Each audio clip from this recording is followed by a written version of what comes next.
Title: He dumped her on graduation day. But what happened 2 years later left everyone speechless. Hook! Graduation day, the happiest day of her life, became the day she wished she had never been born. As graduates threw their caps into the air, as parents celebrated, as cameras flashed, 24-year-old Amara stood under the giant mango tree inside the University of Nigeria campus with tears streaming uncontrollably down her face. The man she had loved for 2 years, the man who had promised her marriage, the man who once told her, "You are the woman I'll spend forever with," looked into her eyes and said 5 words that shattered her heart forever. "I don't love you anymore. Not tomorrow. Not next week. Not after graduation. On graduation day." The day she thought they were beginning forever, people walked past them, laughing, taking pictures, celebrating, completely unaware that someone's world had just ended. Amara dropped to her knees. She begged, she cried, she held onto his shirt, but Chinedu simply removed her hands, turned around, and walked away without looking back. That afternoon, Amara made a promise: "I will never love another man again." She believed it. Everyone believed it. But life had other plans, because 2 years later, the last person she expected to fall in love with again was the same man who destroyed her. Only this time, he was engaged to someone else, and the secret he had buried for years was finally about to destroy every life connected to him. Before we continue, tell us in the comments, could you ever forgive someone who dumped you on your graduation day? And don't forget to like and subscribe, because this story takes a turn nobody sees coming. 2 years earlier, Amara and Chinedu had been the definition of campus couple goals, both final year students. She studied microbiology, he studied civil engineering. Everyone knew them. From fellowship members to classmates to lecturers, they were inseparable. They dreamed together, studied together, prayed together, even planned the names of their future children. Whenever Amara became anxious about exams, Chinedu stayed awake all night reading with her. Whenever Chinedu struggled financially, Amara skipped meals just to support him. Their love survived strikes, distance, family pressure, everything. Also, Amara believed. Graduation arrived. Families came from every corner of Nigeria. Pictures, celebrations, music, joy. Then Chinedu called. "We need to talk." She smiled. She assumed he wanted to discuss marriage. Instead, he ended everything. No explanation, no argument, no apology, just, "It's over." He blocked her everywhere before sunset. Amara disappeared from everyone's life. She rejected calls, ignored friends, stopped attending reunions. Months became years. She built walls around her heart. She found work in Lagos, focused only on surviving. Love became something she mocked. Whenever anyone mentioned relationships, she laughed. Love is for fools. Then, fate intervened. One rainy evening, she attended the wedding introduction of a colleague. While greeting guests, she froze. Standing only a few meters away was Chinedu, older, more successful, better dressed, and beside him, his fiancée.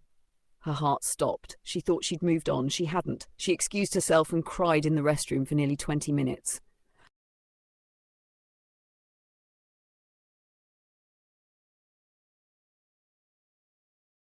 She hated herself for still loving him. Days later, Chinedu sent her a message. "I'm sorry." She ignored it. Another message came. "Please let me explain." She blocked him. Then a strange elderly woman appeared at Amara's office. "I am Chinedu's mother." Amara's hands trembled. The woman burst into tears. "My son never stopped loving you." Amara laughed bitterly. "Please leave." But the woman refused. Then she said something unbelievable. He didn't leave because he stopped loving you. He left because he thought he was dying." Silence. Amara stared, confused. The woman explained. Months before graduation, doctors discovered Chinedu had an aggressive heart condition. He believed he had little time left. He didn't want Amara to spend her youth caring for a dying husband. So he chose cruelty. He believed hatred would help her move on faster than pity. He carried the pain alone. But there was another twist. Months after graduation, doctors realized they had mixed up the medical reports. The diagnosis belonged to another patient. Chinedu had been perfectly healthy all along. Everything, the breakup, the heartbreak, the years apart, had happened because of one devastating hospital mistake. Amara couldn't breathe. Everything she believed collapsed instantly. That night, she met Chinedu. For hours, neither of them spoke.